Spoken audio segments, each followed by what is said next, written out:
আজকে আমরা দ্বিগু সমাস কিভাবে বের করতে হয় এবং ব্যাস বাক্য সহ কিভাবে দ্বিগু সমাস বের করতে হয় সেটা নিয়ে আমরা আলোচনা করব।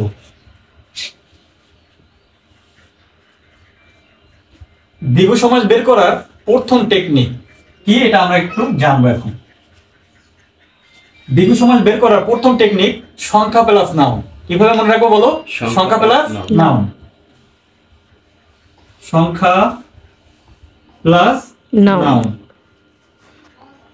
এখন এই যে সংখ্যা থাকবে এটা কোন পদে থাকবে? পূর্ব পদে থাকবে। কোন পদে? পূর্ব পদে। এটা একটু আমরা লিখি, পূর্ব পদ। আর নাউন যে থাকবে এটা কোন পদে থাকবে? পর পদে থাকবে।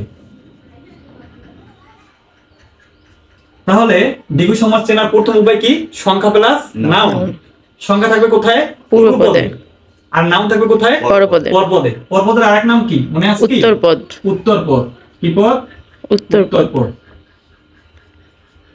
এই হলো প্রথম টেকনিক চেনার। আর একটা টেকনিক আছে, এটা একটু বলি। দ্বিগু সমাসে পর পদ প্রধান। কোন পদ প্রধান বলো? পর পদ প্রধান। পর পদ প্রধান। তাহলে দ্বিগু সমাসে কোন পদ প্রধান বলো? পর পদ প্রধান। তাহলে দুইটা টেকনিক আমরা জানলাম, এই দুইটা টেকনিক দিয়ে দ্বিগু সমাস বের করতে পারবো। তাহলে আবার একটু বলি, সংখ্যা প্লাস নাউন, একটা কি? পর পদ প্রধান। সংখ্যা পূর্ব পদে থাকবে আর নাউন কি? পর পদ বা উত্তর পদে থাকবে। এটা হলো আমাদের চেনার উপায়। এখন আমরা কিভাবে ব্যাস বাক্যটা করব এটা টেকনিক, এটা বলবো, তারপর আমরা উদাহরণের মাধ্যমে বিষয়গুলো ক্লিয়ার হবে। তাহলে দেখি আমরা চেনার উপায়। না, চেনার উপায় তো বললাম, এখন কি? ব্যাস বাক্য করার উপায় নাকি? ব্যাস বাক্য।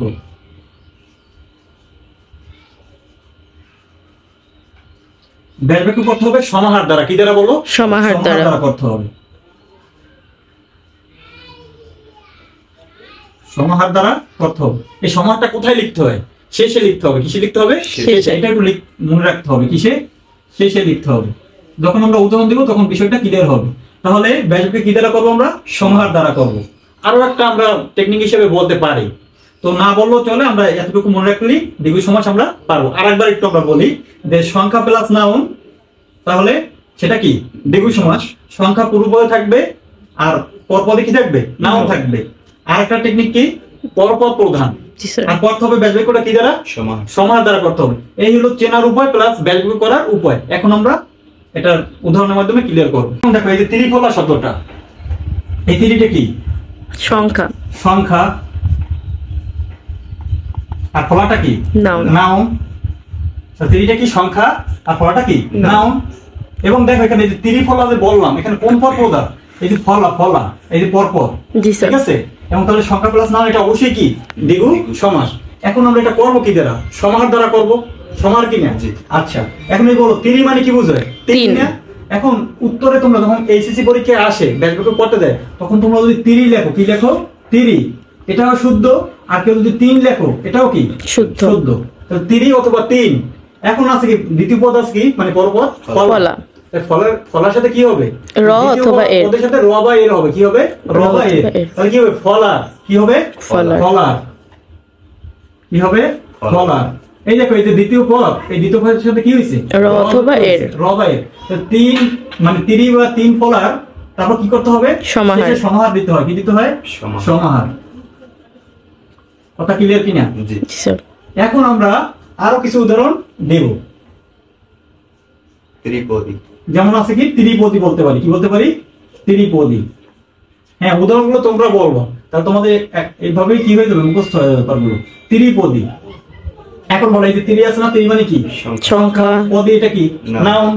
এবং এটা কি? পদীটা কি? মানে পরপদ প্রধান। তাহলে এখন আমরা কি বলতে পারি? ত্রি অথবা তিন পদের সমাহার। ত্রি অথবা তিন। এখন এইটা অনেকে আমরা কিন্তু ভুল করি। দেখো এই যে পদী আছে না? পদী লেখার সময় এভাবে লিখেছে ত্রি বা তিন পদী সমান, এভাবে না, এটা হবে পদের। কি হয়ে যাবে ব্যাপারটা?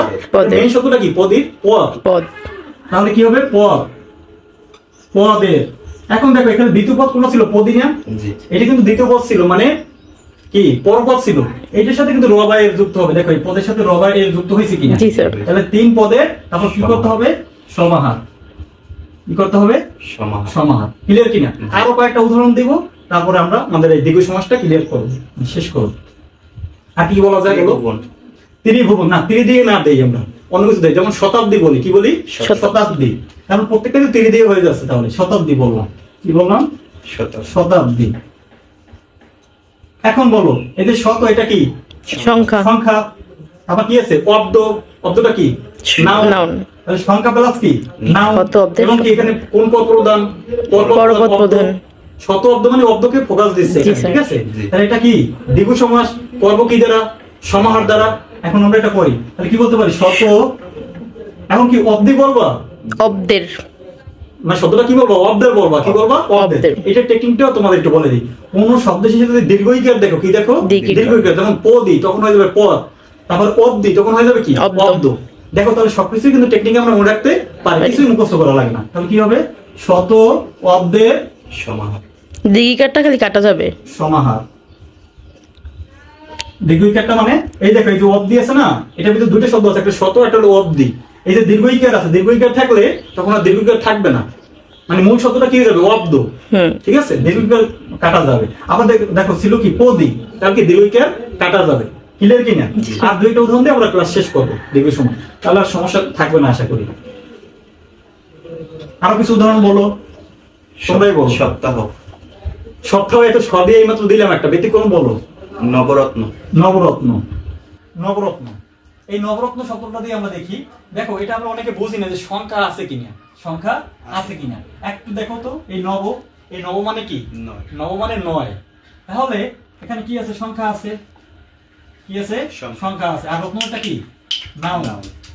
এবং দেখো নবরত্ন বলতে মানে কোনটার উপর আমরা ফোকাস দিচ্ছি? রত্নের উপরে। এই যে রত্নের উপরে, কি উপরে? রত্ন। পর্ব কি দ্বারা? সমাহার দ্বারা। তাহলে আমরা কি নবরত্নের সমাহারও লিখতে পারবো, অথবা কি 9 রত্নের সমাহারও লিখতে পারবো। লিখতে পারবো। নব অথবা 9 রত্নের, রত্নের সমাহার। এখন আমি বলছিলাম যে সমাহারটা কি আসবে? শেষে আসবে, আসছে। তারপর দেখো পর্বত কোনটা? রত্ন না? এর সাথেই তো রবায়ের যুক্ত হবে। রবায়ের মানে কি? আমরা ষষ্ঠী বিভক্তি বলি না? এই ষষ্ঠী বিভক্তিটা যুক্ত হয়। ষষ্ঠী বিভক্তি মানে কি? রবায়ের। তাহলে পর্বতের সাথে রবায়ের যুক্ত হবে। আর কি বললাম বলো? এই নব মানে কি? 9 লিখলেও হবে, নব লিখলেও হবে। কিন্তু কথা হলো অনেকে আমরা বুঝি না নব মানে কি? 9। অনেকে বুঝি নব মানে নতুন, কিন্তু নাই। নব মানে কি বোঝাচ্ছে? এখানে 9 কে বোঝাচ্ছে। ঠিক আছে, আরেকটা উদাহরণ দিয়ে আমরা ক্লাস শেষ করব। তেপান্তর দেন। হ্যাঁ, তেপান্তরটাই দিব আমরা। দেখো তেপান্তর। তেপান্তর কিন্তু আমরা নিত্য সমাসে পড়ছিলাম যে শব্দের শেষে অন্তর থাকলে, কি থাকলে? অন্তর থাকলে কোন সমাস হয়? নিত্য সমাস। নিত্য সমাস হয়। কিন্তু এখানে অন্তর থাকা সত্ত্বেও নিত্য সমাস হবে না। কেন? কারণ দেখো এই যে তেপা, তেপা মানে কি? সংখ্যা। তেপা বলতে কি বোঝায়? 3 বোঝায়। কি বোঝায়? 3। তাই লিখলাম 3। তারপরে কি আছে? পরপরটা কি আছে? প্রান্ত নাকি? তাহলে হবে কি? প্রান্তের। কি হবে? প্রান্তের। এই দেখো রবায়ে যুক্ত হয়েছে। তারপরে কি হবে? সমাহার। সমাহার। এখন আমরা একটু অতিরিক্ত কথা বলে নেই। এই সংখ্যা প্লাস নাউন থাকলে আবার সংখ্যাবাচক বহুব্রীও হয়। কি হয়? সংখ্যাবাচক বহুব্রী হয়। এটা আমরা বহুব্রী সমাসে আলোচনা করব আজকে ক্লাস।